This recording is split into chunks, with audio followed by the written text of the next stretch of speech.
Nakipagkita si Cyrus kay Aliana sa isang tagong lugar.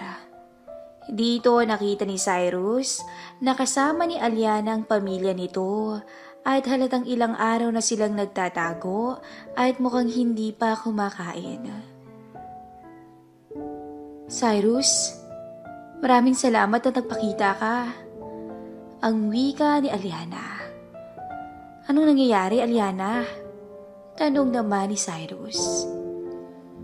Hinahanap kami ni Cobb. Gusto niya kaming pagbayarin dahil sa nangyari sa kanya. Pero Cyrus, maniwala ka. Ginawa ko lang naman yun para makawala na ako sa kanya.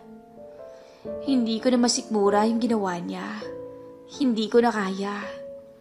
Pero ang tanga ko, hindi ko agad naisip na lalala lang pala yung sitwasyon ng ganito. Tulungan mo sana kami, Cyrus. Wala na talaga akong naiisip na pwedeng tumulong sa amin. Okay, Aliana. Gagawin ko ang makakaya ko. Pero hindi ko masisiguro ang kaligtasan niyo. Tinangka akong dukutin ng mga tauhan ni Cobb. At ang muntik nilang madakip ay ang ate ko. Buti na iligtas siya ni Kuya Ben. Pero sige, susubukan ko ang kaya ko. Sa ngayon, siguro sumama muna kayo sa akin. Mukhang kailangan niyo na rin ng maayos na matutuluyan. Dinala ni Cyrus ang pamilya ni Aliana sa isang condo unit na pagmamayari ni Jenna. Isa itong studio type apartment dahil dito din ginagawa ang ilang mga photoshoots ni na Enrique. Dahil may access din si Cyrus dito, pinatuloy niya ang pamilya ni Aliana. Make yourselves at home. May 2 rooms doon sa dulo at may isang bathroom with 3 cubicles. May working shower na din dyan. Diyos ko, iho. Ang yaman-yaman nyo naman. Lahat to sa inyo? Tanong ng ina ni Aliana. Technically, si stepmom ko po. But who cares? Sa amin na to ngayon. Hindi kami madalas dito kaya pasensya na kung hindi siya ganun kalinis. I will call for some caretakers para maglinis ng lugar. In any case, dito na muna kayo at susubukan ko na rin humingi ng tulong. I'm sure malaki ang may tutulong niyo para mapigilan ng matandang yun sa mga kalokohan niya. Cyrus. Hinawakan ni Aliana ang kamay ni Cyrus at gumiti ito. Niyakap ng binata si Aliana at napaluhan na lang ang dalaga. Napakalaki ng utang na loob niya kay Cyrus dahil hindi lang pagmamahal ang ibinakita ng binata. Handa itong ipaglaban siya sa abot ng makakaya nito. Samantala, sa loob naman ng campus ay nagkaroon ng eksena nang dumating ang ilang pulis at dumiretso sa opisina na Dean Socorro. Inimbitan ito sa pulisya dahil sa ilang reklamo laban sa kanya. Isang kalokohan to. Hindi niyo pwedeng gawin to sa akin. I'm a respectable person who serves in this university for so long. Asan ang complainant niyo? At iharap niyo sa akin. Galit na wika nito. Nasa presinto na po, sir. Kaya sumama na ho kayo sa amin ng maayos para walang gulo at hindi na lumaking issue. My God! Alam niyo ba ang ginagawa niyo sa akin? Sinisira niyo ang pangalan ko. Pinapahiya niyo ako. Sisiguraduhin kong may kalalagyan kayo. Galit man ay wala itong nagawa, kundi ang sumama sa mga pulis. Ilang mga estudyante at mga guro ang nakakita sa pangyayari at naging usap-usapan ito. Nakita naman ng isa niyang kaibigang guro ang lahat at dali-daling tumawag sa isang kakilala upang matulungan si Dean Socorro. Sa loob ng lokal na presinto ay nakipag-usap si Socorro sa mga pulis at doon ay pinaliwanag pa ng maayos ang reklamo laban sa kanya. Mga reklamo ng mga nabiktima niyang kababaihan at mga pang-aabuso sa mga estudyanteng ayaw magpakita sa kanya. Sa loob ng one-way mirrored room ay nasa kabilang silid ang ilang dalagang estudyanteng tinulungan ni na Karen, kasama ang boyfriend ni Ashley na si Jed na lumakas ang loob upang magsumbong. Kasama ang attorney ni Socorro ay todo sila sa paliwanag sa mga kapulisan. Matapos ang proseso ay pinalaya na si Dean Socorro. Ilang minuto pang nakalipas at may tumawag sa police officer na naka-assign sa kaso. Nagpakilala itong isang opisyal rin ng pulisya na may mataas ang katungkulan at sinabing kaibigan ito ni Socorro. Nakiusap itong talikuran na lamang ng pulisya ang lahat at siya na ang bahala sa kaibigan. Subalit malakas ang loob ng assigned officer na gagawin ito ang trabaho niya bilang isang pulis. Nagbanta naman ang lalaking opisyal na posibleng ma-endorse ito sa taas at hindi na mapopromote kung sakaling tumanggi ito. Sa halip na matakot ang naturang pulis, ay binabaan na lamang niya ito ng telepono. 6:30 p.m. Lumabas na ng campus si Jed kasama si Karen. Hindi pa sila nakakalayo sa university gate nang harangi ng 4 na mga lalaki. Anong kailangan nyo? Hindi kilala ni Jed ang mga ito. Hindi rin mukhang estudyante sa campus. Ganda lang kasama mo, pre ah. Pakilala mo naman kami. Pre, nakaharang kayo sa daan. Dumadaan lang kami sa kalye, okay? Miss, gusto mo bang sumama sa amin? Jamming lang. Promise, mag-e-enjoy ka. Lumapit ang isa kay Karen at hindi pinansin si Jed. Maskulado ito at may malaking tato sa braso at leeg. Hinawakan nito ang braso ni Karen. Gusto mo akong makilala? Ngiti ni Karen. Oo naman. Ano, sasama ka na ba? Sinampal ni Karen ang lalaki, pero sinalag ito kaagad. Sinipa ni Karen bigla ang pagitan ng binti ng lalaki at tumalulong ito na parang aso. Karen ang pangalan ko. Ang wika ni Karen at sinundan niya pa ito ng suntok diretso sa ilong ng lalaki at nabasag ang ilong nito. Banatan niyo to! Sigaw ng isa sa tatlo at sumugod ang mga ito kay Jed. Nakipagpalitan ng suntok si Jed sa dalawa habang lumapit naman ang isa kay Karen. Maliksi si Jed at hindi ito matamaan ng dalawang lalaki. Nasipa niya sa sikmura ang isa at nabuwal ito. Nasalo naman niya ang kamao ng ikalawa at binalibag niya ito. Si Karen naman ay sinipa ng 2 beses sa mukha ang kalaban at nauntog ito sa isang bakal na poste ng ilaw at bumagsak ito. Sumigaw ang isa pang lalaki at may kasama itong grupo ng mga kalalakihan na mukhang miyembro ng isang gang. Tansyang aabot sa 20 ang mga lalaki at sumugod ang mga ito kina Jed. Shit! Karen, takbo! Tumakas ang dalawa at hinabol sila ng grupo ng gang. Paliko-liko sa mga kanto ang dalawa para matakasan ang grupo ng mga lalaki at nakarating sila sa isang maluwag na eskinita ng magkatabing building. Sinalubong sila sa magkabilang dulo ng gang members. Walang matakasan ang dalawa. Dahan-dahang lumapit ang mga lalaki. Ganito ba kayo lumaban? Marami? Mga duwag pala kayo eh. Sigaw ni Karen. Tumahimik ka. Saka makadidiretso pag nadakip ka namin. Sagot ng leader. Isang bloke ng simento ang bilang sumapol sa ulo ng leader ng gang na binato sa isang di inaasahang direksyon. Tulog ang leader sa lakas ng pagkakadama nito. Nagkagulo ang mga members nito. Hinanap ang bumato. Mula sa likod nila ay may isang lalaki ang biglang lumitaw at binigyan ng mabilis na right hook ang isa sa mga miyembro. Bumulagta sa sahig ang lalaki. Ben? Nagulat si Karen. Sakto dating mo pre. Ang wika naman ni Jed. Pwede bang makisingit? Ang wika ni Ben. Loko, saan ka ba galing? Tanong ni Jed na tila nabigyan ng lakas ng loob para lumaban.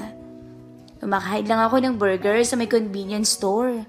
Nung makita ko kayong tumatakbo, ano bang nangyari dito? Pinagtripan kami pre. Pero di na problema yung mga asungot na to. Nabawasan na sila at wala ng leader. Marami pa rin kami, gago. Lusob! Sumugod ang maraming miyembro ng gang. Sabay-sabay na kinalaban ng tatlo ang mga ito. Nagiwahiwalay sila upang hindi mapalibutan. Tig-dalawa ang nakalaban ni Jed at Karen. Si Ben naman ay sinabay ang 5 lalaki. Pinataob kaagad ni Ben ang isa. Nakatanggap si Ben ng tadyak sa tagiliran mula sa ikatlong lalaki. Sinundan pa ito ng atake ng ika-4 at pinagtulungan na nila si Ben. Ang dalawang napatumba ni Ben ay tumayo para makasali sa pagkuyog sa kanya. Pinalo ni Karen ng kahoy ang isa sa 5 lalaki. Nagkaroon ng oras si Ben para pumalag. Nakipaglaban ito ng marahas. Pinagpapalo naman ni Karen ang mga makita niya. Gulpi na ang mga kalaban at ang iba ay tumakbo na dahil hindi na kaya. Si Ben naman, kahit pa may mga sugat din at ilang suntok at sipa ang tinamo, ay nanatiling nakatayo at nakikipaglaban pa rin. Sa huli ay napatumba nila ang karamihan. May isang lalaking may hawak ng kamera ang nakita ni Jed at hinabol niya ito nang magsimula itong tumakas. Jed! Jed!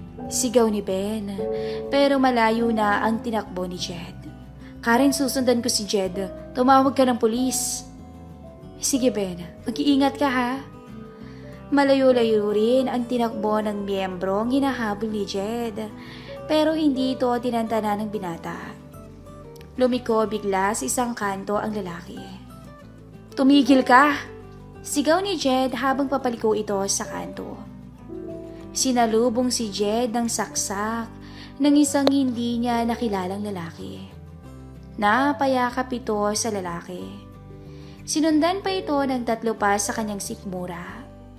Unti-unting bumagsak si Jed habang nakatitig sa mukha ng lalaki. Umubo ng dugo si Jed. Bumulagta ito sa sahig at nakapako ang tingin sa nakangiting lalaki. Dumating rin ang hinahabol niyang miyembro ng gang. Binibidyo pa nito si Jed habang naghihingalo. Inabutan ng pera ang gang member at tumakas muli. Sinabihan na kita noon na mag-iingat ka, Jed. Ang tigas ng ulo mo eh. Ang wika ng lalaking nagpatumba kay Jed. Hahayop ka. Hindi ka makakatakas sa batas. Leonard. Dahan-dahang namuti ang mga mata ni Jed habang nakahandusay sa sahig. Huminto si Ben sa may kanto. Tinignan ito ang paligid nang makita niyang isang lalaking nakahiga. Nakilala niya ito kaagad. Diyos ko, Jed! Tumakbo palapit si Ben at nakitang duguan si Jed. Hindi na ito gumagalaw. Tinapik niya ang kaibigan pero wala itong reaksyon. Nakita niya agad ang sugat ni Jed. Inalis niya kaagad ang damit at tinakpan ng sugat at binigyan ng pressure. Diyos ko, Jed, gumising ka tol! Gising! Gumising ka, Jed! Sa ospital naman, ay bumukas ang mga mata ni Ashley. Nagulat ang nurse na nasa tabi ng higaan at agad tinawag ang doktor dahil may mali na ang dalaga. Mabilis na dumating si Tony para i-access ang anak. Nakangiti ito at chinek niya agad si Ashley. Ash, iha, how are you feeling? May mga naalala ka ba? Tanong ni Tony. Tumingin si Ashley sa ama niya at tumango ito. Hinalikan ni Tony sa noo ang anak at niyakap niya. Thank God. Conscious ka na anak. Thank God. Wika ni Tony. Si Ashley naman ay napatingin sa isang TV na nasa corner ng kwarto at nakita niya ang isang bulletin news. Isang estudyante ang napatay sa isang pananaksak sa Maynila. Ito ang headline news. Napaluha si Ashley nang makita ang larawan ng biktima. Agad ito napansin ni Tony. Iha, what's wrong? Nagtaka si Tony at napatingin din sa TV. Lahat sila ay napatingin sa TV at nakita ang balita. Napapikit si Tony. Oh God, no. Bakit patuloy na nangyayari ang mga to? Ang wika ni Tony. Jed? Napahugulgol si Ashley nang makumpirmang ang boyfriend nga ang nasa balita. Niyapos na lang siya ng kanyang ama habang patuloy ang kanyang pag-iyak. Nakipagkita si Cyrus kay Aliana sa isang tagong lugar. Dito nakita ni Cyrus na kasama ni Aliana ang pamilya nito at halatang ilang araw na silang nagtatago at mukhang hindi pa kumakain. Cyrus, maraming salamat na nagpakita ka. Ang wika ni Aliana. Anong nangyayari, Aliana? Tanong naman ni Cyrus. Hinahanap kami ni Cobb. Gusto niya kaming pagbayarin dahil sa nangyari sa kanya. Pero Cyrus, maniwala ka.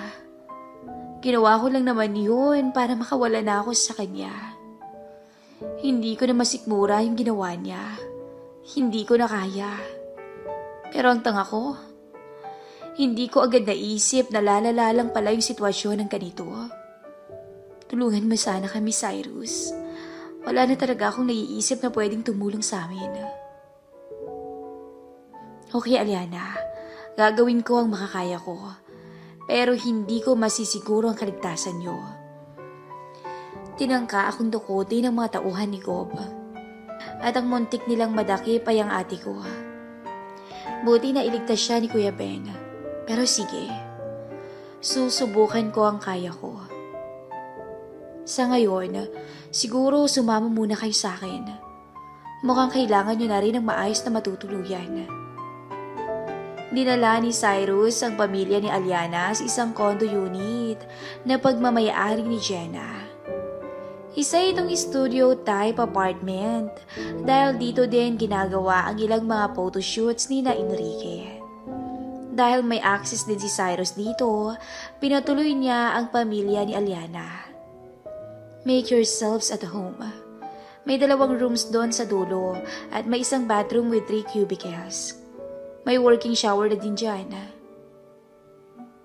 Diyos ko, iho. Ang yaman-yaman nyo naman. Lahat to sa inyo?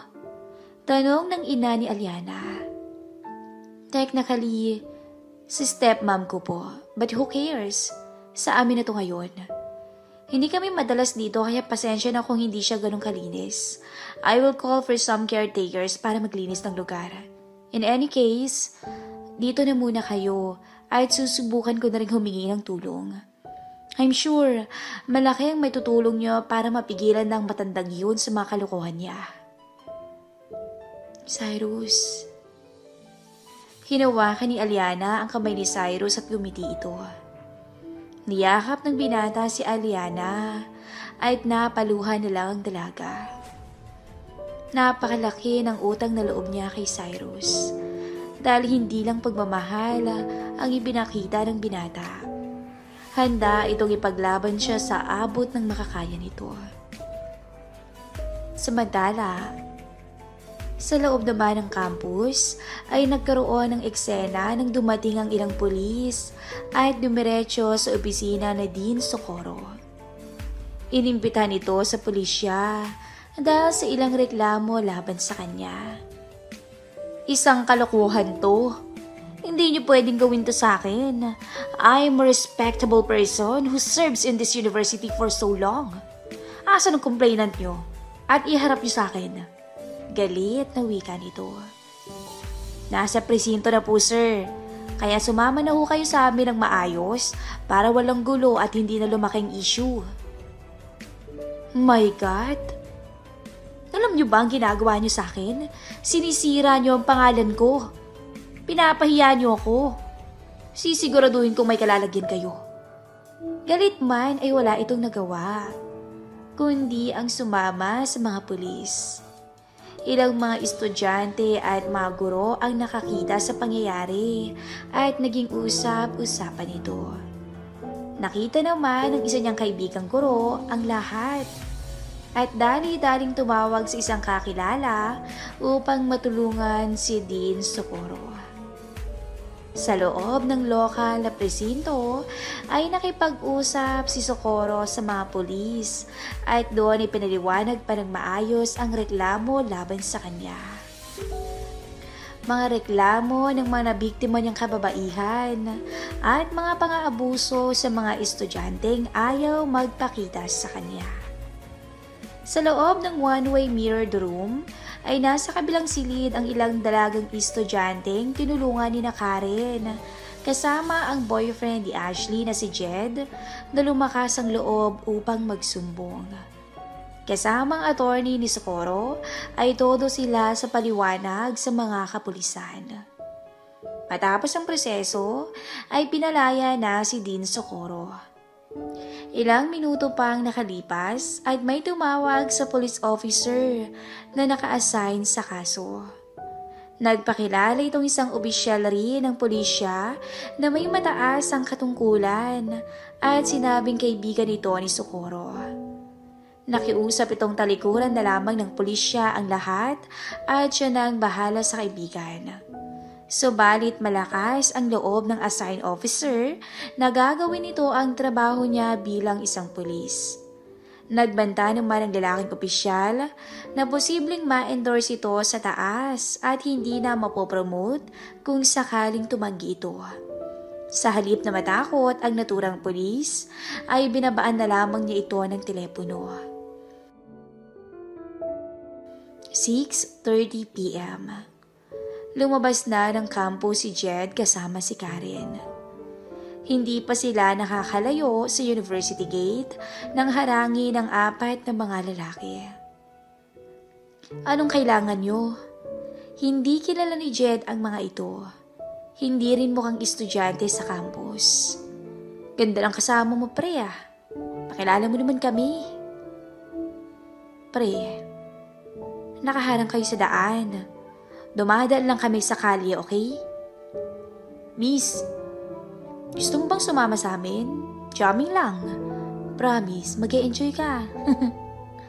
Lumapit ang isa kay Karen at hindi pinansin si Jed. Maskulado ito at may malaking tato sa braso at leeg. Hinawakan nito ang braso ni Karen. Gusto mo akong makilala? Ngiti ni Karen. Oo naman. Ano, sasama ka na ba? Sinampal ni Karen ang lalaki, pero sinalag ito kaagad. Sinipa ni Karen bigla ang pagitan ng binti ng lalaki at tumalulong ito na parang aso. Karen ang pangalan ko. Ang wika ni Karen at sinundan niya pa ito ng suntok diretso sa ilong ng lalaki at nabasag ang ilong nito. Banatan niyo to! Sigaw ng isa sa tatlo at sumugod ang mga ito kay Jed. Nakipagpalitan ng suntok si Jed sa dalawa habang lumapit naman ang isa kay Karen. Maliksi si Jed at hindi ito matamaan ng dalawang lalaki. Nasipa niya sa sikmura ang isa at nabuwal ito. Nasalo naman niya ang kamao ng ikalawa at binalibag niya ito. Si Karen naman ay sinipa ng 2 beses sa mukha ang kalaban at nauntog ito sa isang bakal na poste ng ilaw at bumagsak ito. Sumigaw ang isa pang lalaki at may kasama itong grupo ng mga kalalakihan na mukhang miyembro ng isang gang. Tansyang aabot sa 20 ang mga lalaki at sumugod ang mga ito kina Jed. Shit! Karen, takbo! Tumakas ang dalawa at hinabol sila ng grupo ng gang. Paliko-liko sa mga kanto ang dalawa para matakasan ang grupo ng mga lalaki at nakarating sila sa isang maluwag na eskinita ng magkatabing building. Sinalubong sila sa magkabilang dulo ng gang members. Walang matakasan ang dalawa. Dahan-dahang lumapit ang mga lalaki. Ganito ba kayo lumaban? Marami? Mga duwag pala kayo eh. Sigaw ni Karen. Tumahimik ka. Saka makadidiretso pag nadakip ka namin. Sagot ng leader. Isang bloke ng simento ang bilang sumapol sa ulo ng leader ng gang na binato sa isang di inaasahang direksyon. Tulog ang leader sa lakas ng pagkakadama nito. Nagkagulo ang mga members nito. Hinanap ang bumato. Mula sa likod nila ay may isang lalaki ang biglang lumitaw at binigyan ng mabilis na right hook ang isa sa mga miyembro. Bumulagta sa sahig ang lalaki. Ben? Nagulat si Karen. Sakto dating mo pre. Ang wika naman ni Jed. Pwede bang makisingit? Ang wika ni Ben. Loko, saan ka ba galing? Tanong ni Jed na tila nabigyan ng lakas ng loob para lumaban. Lumakain lang ako ng burger sa may convenience store. Nung makita ko kayong tumatakbo, ano bang nangyari dito? Pinagtripan kami pre. Pero di na problema yung mga asungot na to. Nabawasan na sila at wala ng leader. Marami pa rin kami, gago. Lusob! Sumugod ang maraming miyembro ng gang. Sabay-sabay na kinalaban ng tatlo ang mga ito. Nagiwahiwalay sila upang hindi mapalibutan. Tig-dadalawa ang nakalaban ni Jed at Karen. Si Ben naman ay sinabay ang 5 lalaki. Pinataob kaagad ni Ben ang isa. Nakatanggap si Ben ng tadyak sa tagiliran mula sa ikatlong lalaki. Sinundan pa ito ng atake ng ika-4 at pinagtulungan na nila si Ben.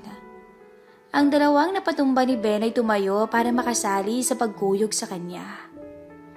Pinalo ni Karen ng kahoy ang isa sa 5 lalaki. Nagkaroon ng oras si Ben para pumalag. Nakipaglaban ito ng marahas. Pinagpapalo naman ni Karen ang mga makita niya. Gulpi na ang mga kalaban at ang iba ay tumakbo na dahil hindi na kaya. Si Ben naman, kahit pa may mga sugat din at ilang suntok at sipa ang tinamo, ay nanatiling nakatayo at nakikipaglaban pa rin.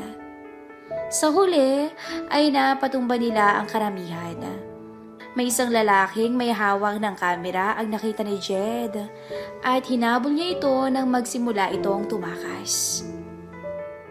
Jed! Jed! Sigaw ni Ben, pero malayo na ang tinakbo ni Jed. Karen, susundan ko si Jed. Tumawag ka ng pulis. Sige Ben, mag-iingat ka ha. Malayo-layo rin ang tinakbo ng miyembrong hinahabol ni Jed, pero hindi ito tinantana ng binata. Lumiko bigla sa isang kanto ang lalaki. Tumigil ka! Sigaw ni Jed habang papaliko ito sa kanto. Sinalubong si Jed ng saksak ng isang hindi niya nakilalang lalaki. Napayakap ito sa lalaki. Sinundan pa ito ng 3 pa sa kanyang sikmura. Unti-unting bumagsak si Jed habang nakatitig sa mukha ng lalaki. Umubo ng dugo si Jed. Bumulagta ito sa sahig at nakapako ang tingin sa nakangiting lalaki. Dumating rin ang hinahabol niyang miyembro ng gang. Binibidyo pa nito si Jed habang naghihingalo. Inabutan ng pera ang gang member at tumakas muli. Sinabihan na kita noon na mag-iingat ka, Jed. Ang tigas ng ulo mo eh. Ang wika ng lalaking nagpatumba kay Jed. Hahayop ka. Hindi ka makakatakas sa batas. Leonard. Dahan-dahang namuti ang mga mata ni Jed. habang nakahandusay sa sahig. Huminto si Ben sa may kanto. Tinignan nito ang paligid nang makita niyang isang lalaking nakahiga. Nakilala niya ito kaagad. Diyos ko, Jed! Tumakbo palapit si Ben at nakitang duguan si Jed. Hindi na ito gumagalaw. Tinapik niya ang kaibigan pero wala itong reaksyon. Nakita niya agad ang sugat ni Jed. Inalis niya kaagad ang damit at tinakpan ng sugat at binigyan ng pressure. Diyos ko, Jed, gumising ka tol! Gising! Gumising ka, Jed! Sa ospital naman, ay bumukas ang mga mata ni Ashley. Nagulat ang nurse na nasa tabi ng higaan at agad tinawag ang doktor dahil may mali na ang dalaga. Mabilis na dumating si Tony para i-access ang anak. Nakangiti ito at chinek niya agad si Ashley. Ash, iha, how are you feeling? May mga naalala ka ba? Tanong ni Tony. Tumingin si Ashley sa ama niya at tumango ito.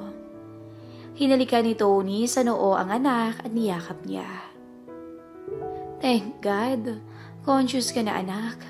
Thank God, wika ni Tony. Si Ashley naman ay napatingin sa isang TV na nasa corner ng kwarto at nakita niya ang isang bulletin news. Isang estudyante ang napatay sa isang pananaksak sa Maynila. Ito ang headline news. Napaluha si Ashley nang makita ang larawan ng biktima. Agad ito napansin ni Tony. Iha, what's wrong? Nagtaka si Tony at napatingin din sa TV. Lahat sila ay napatingin sa TV at nakita ang balita. Napapikit si Tony. Oh God, no. Bakit patuloy na nangyayari ang mga to? Ang wika ni Tony. Jed? Napahugulgol si Ashley nang makumpirmang ang boyfriend nga ang nasa balita. Niyapos na lang siya ng kanyang ama habang patuloy ang kanyang pag-iyak.